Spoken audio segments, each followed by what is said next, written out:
Hey guys, what's up? It's Randy. Thanks for joining me today on the Black Orchid Project. Hope you guys are all doing well. Well, it's been a while since I made a video, but it's definitely been a while since I made a new repotting video. The last one was, what, 5 years ago? Like literally, that was 5 years ago. That's how a lot of you guys found me. Shot on my iPhone real quick. Had no idea what I was doing, but I knew what I was doing with Orchid, not necessarily with shooting stuff. And some people complained about the sound. Some people said it was fine. It was like crazy quality. But now, 5 years later, a little more knowledge, better equipment, a lot more gray. And so, well, more especially in here.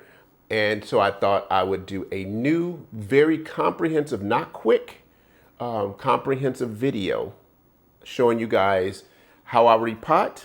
Got a couple new products. These are my products, so we're going to be using these products in this video. And so real quick, I just wanted to show you what else we're going to be using. Obviously, got to have a pot.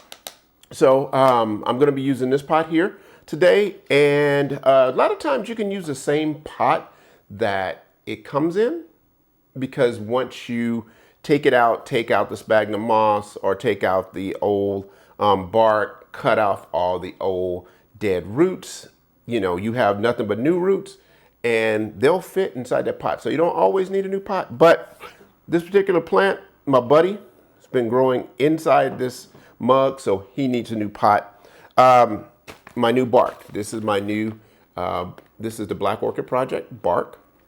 And it is a great mixture of everything you need. It's got some pine bark, got some sphagnum moss, it has some charcoal, and a couple other things. We'll talk about that in a little bit. And I'm going to use a little bit of sphagnum moss. You'll see what I'm going to use that for. And my new soul food. This is called soul food, and basically it's pre-measured food. You just drop 2 of these capsules in a gallon of water, and you have the perfect mix for your plants. All right, and then you're going to just need some scissors. I just already disinfect these. A little bit of alcohol sprayed on them, let it sit, and then wipe it clean. And that's what we're going to be using for this project today. So let's get to it. So first thing I'm going to do is take a little bit of my sphagnum moss, and I am going to take a little bit of my soul food water and just pour it over here so I can get this nicely hydrated as we do everything else. Now I like to put the soul food in here simply because it will hopefully add some nutrients to the sphagnum moss itself. So we don't need that much. Just going to kind of let that soak. There. Perfect. And I'm just going to set that over to the side there until we need it. So this is my new product. It's called Soul Food. It's basically your all your nutrients and everything you need, your orchid food in capsules. And I'm going to show you why this is important. A couple things. It's pre-measured for you. So all you got to do is take a couple capsules. Yeah, 2 capsules here. And I'm going to show you the 2 ways that you can use them. 2 capsules. And we're just going to grab a gallon of water here. And you can just drop this in here, just like that. And just leave it for about 2 hours, 4 hours. Do it overnight, however you want to do it, and allow that gel cap to dissolve. And you have pre-mixed, ready to go water. Now, if you're in a hurry, you can also just pop it open, just like you would do any other capsule, and just pour it in. Just like that. As you can see, it's mixing already. And so however you want to do it, depending on your time. But the thing is, they are pre-mixed and ready to go. Now, the main thing is if you do this, if you do it this way, be sure to either use gloves or you're going to want to wash your hands pretty quick afterwards, because orchid food or just plant food in general can be pretty toxic. So we're going to get that mixed and sitting and ready to go for when we need it later on in this process. All right, so let's get started here. The first thing we're going to do is, didn't mean to leave water in there. First thing we're going to do is just take out our plant to see what we are working with. And as you can see, this particular plant, got a lot of life up here, but it's got some, no, those are firm. They're not green, but they're firm. So we're going to see where those lie. But first thing we're going to do is take our chopstick. This is the first use of our chopstick, and we're going to start to work this old sphagnum moss off of here. Like this, all right? Don't worry about making a mess. Sometimes it's fun making a mess.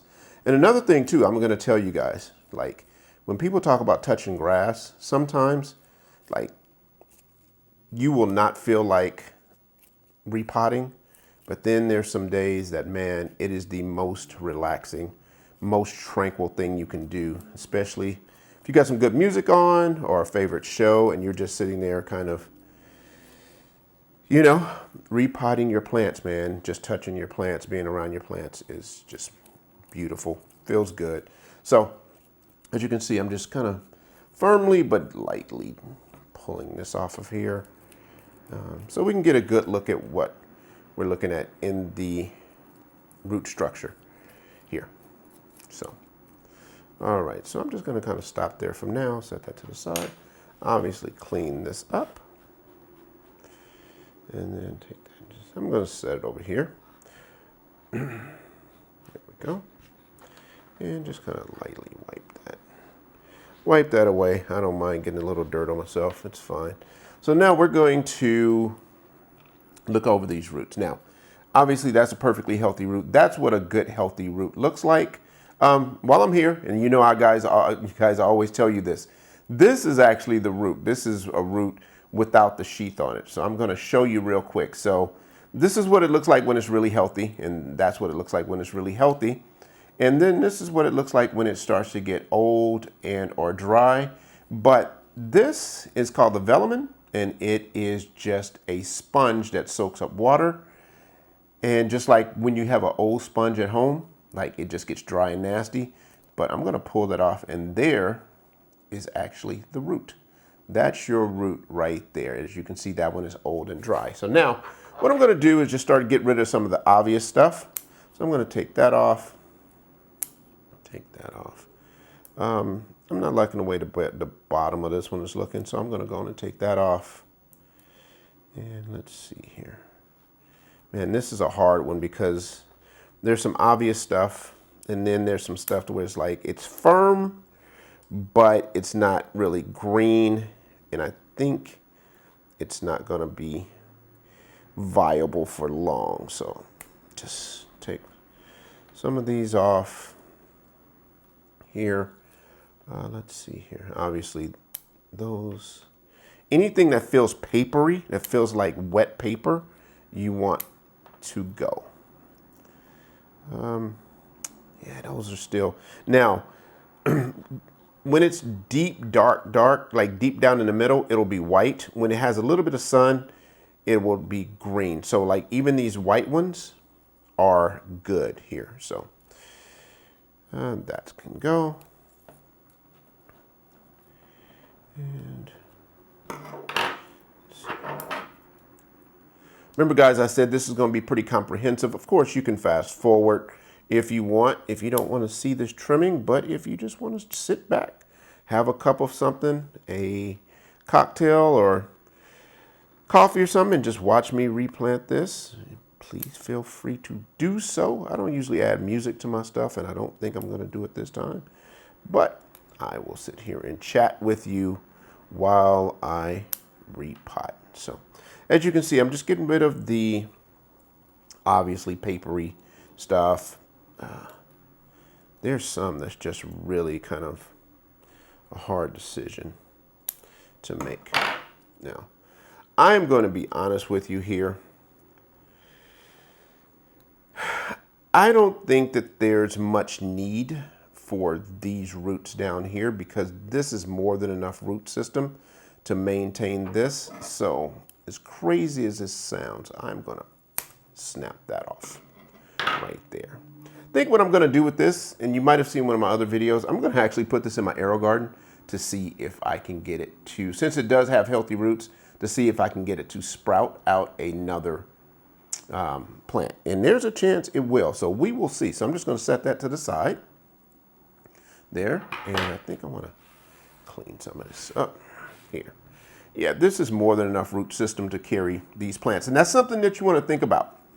A lot of times when people say, like, hey, like, I have some roots, but my plant is still dying.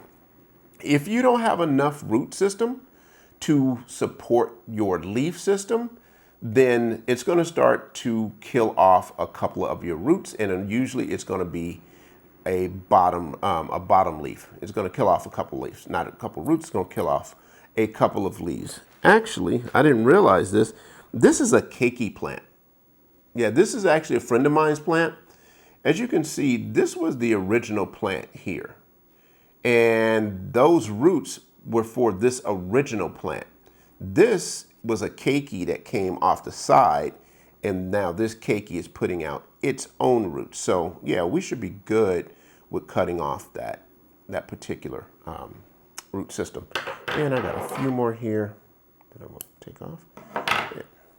Now, some people will, of course, you want to inspect it, see if there's any bugs on it, you know, aphids, different things like that.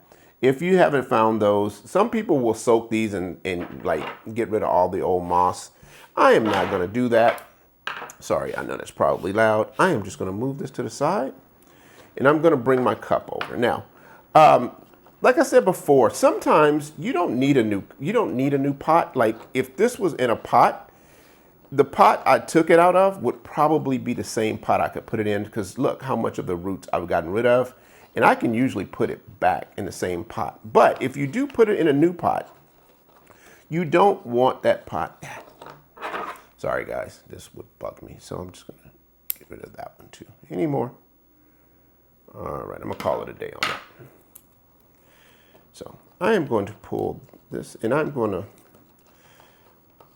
point those down and get those set in there like that. All right. And I'm real anal about my plants being like in the middle of the pot and sitting straight up, stuff like that. So I'm just going to make sure that these roots are going down and they're not causing the plant to bend anyway. So there we go. That is nice and centered. So the first thing I'm going to do is I'm just going to take some of my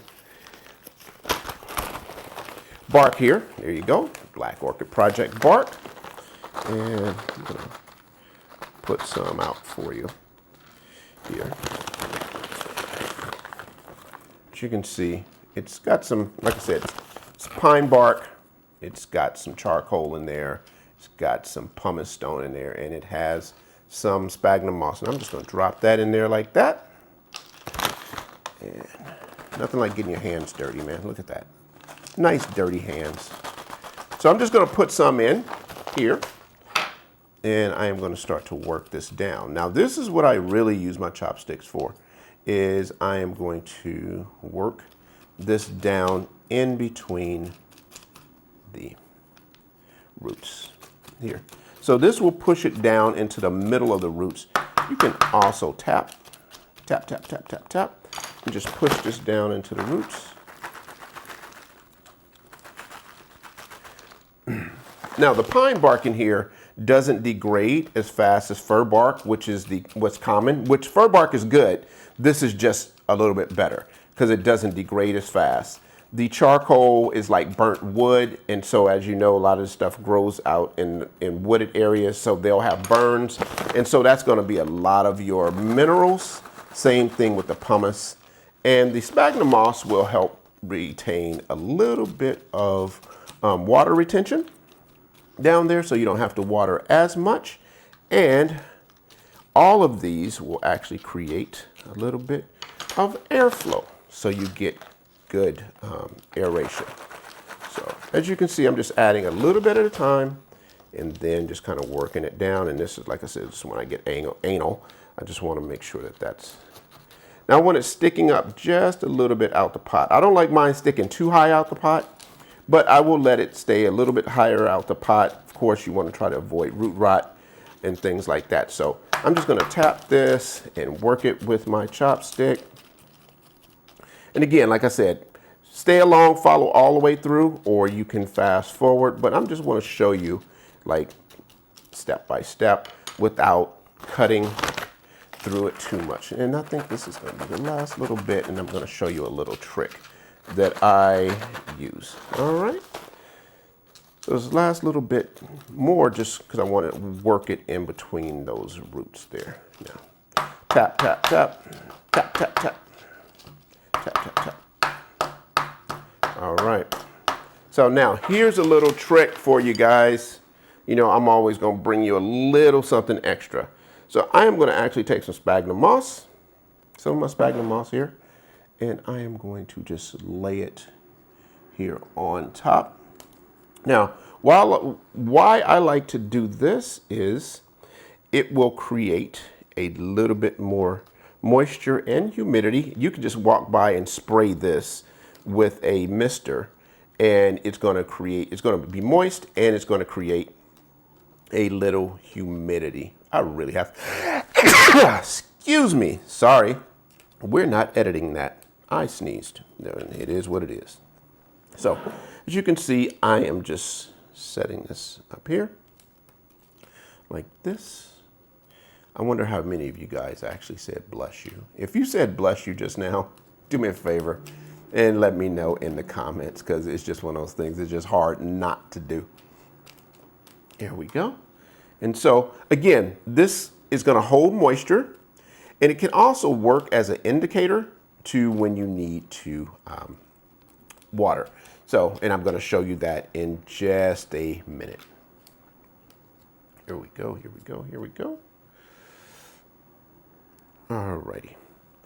So this, as it gets dry, will get hard and crunchy. So, like I said, you can mist it a little bit more than you water to keep, you know, some humidity going. But once it gets dry, dry, dry, and crunchy, crunchy, crunchy, you know it's pretty much time to water your plant or hydrate your plant. So there we go. That is our plant all nicely repotted. All right. And then I am going to show you how I water my plant here in just a second. After we get this all done, and you want to get it hydrated. So I'm just going to take a bowl here, set that in there like that. I am going to grab my soul food water and just pour this in the side, just like that. And just let it sit. And that's it. Usually I'll let it sit for about 4 to 6 hours. I'll even do overnight. Now, this is another reason why using sphagnum moss on top can be very good for you. Let's just say you let it dry all the way out. Don't water from the top. Just set that in there like that and let it wick its way up. Once the top is soaking wet, you know that water's wicked its way all the way up from the bottom, and your plant is totally hydrated, or your medium is totally hydrated. So, all right. That is how we are going to water this plant or get this plant hydrated. Next up, I'm going to show you how to put it in a decor pot. All right, guys. So I have this plant here, and a lot of people like these decor pots. I do have a couple of these on my website. The link will be in the bio there. So basically, a lot of people like to keep them in here. Now, this does create air. Obviously, this creates air. So you're still going to get a lot of circulation. If you display your plants, if you only have 1 or 2 and you want to display them, of course, you want to put them in a nice pot. So basically, what you want to do is, when I set this in here the first time, it dropped all the way down. It was a little lower than I wanted. So what I did was took some of that wet sphagnum moss and just packed it in the bottom. So there we go. Got some wet sphagnum moss in the bottom there. And now I worked it up until it was just to the point where I could just set that in there just like that. As you can see, it's right along the top. Here, again, we got a lot of room for aeration. And another thing about this is, with that sphagnum moss in the bottom, you can actually water from the bottom. Like with this, I can put water here. It's gonna wet that sphagnum moss and it's gonna create humidity because these grow in very humid climates. It's gonna create some humidity as it evaporates up to the plant. So that is how you would pot it up to be displayed in one of your decor pots. All right, guys, that's it. That is how you repot your orchid. I know it was a little long, but that was the intention. I wanted you to have a step-by-step version, more so than the overall, just kind of overall version of how to do it. And I wanted you to see how to do it, but more importantly, understand why you're doing what you're doing. All right? If you enjoyed the video, do me a favor, hit that like button, subscribe if you want to. More importantly, tell a friend, tell one of your orchid enthusiast friends. If you have any questions, you know I try to answer questions as best I can. Leave a comment down below in the comment section or hit me over on Instagram with any questions you may have. If you need product, the links will be below to order your repotting products, or you can just visit the store at tbop.store. That's tbop or the Black Orchid Project.store. All right. Until next time, be safe. More importantly, be kind. Never give up on them. And until next time, peace.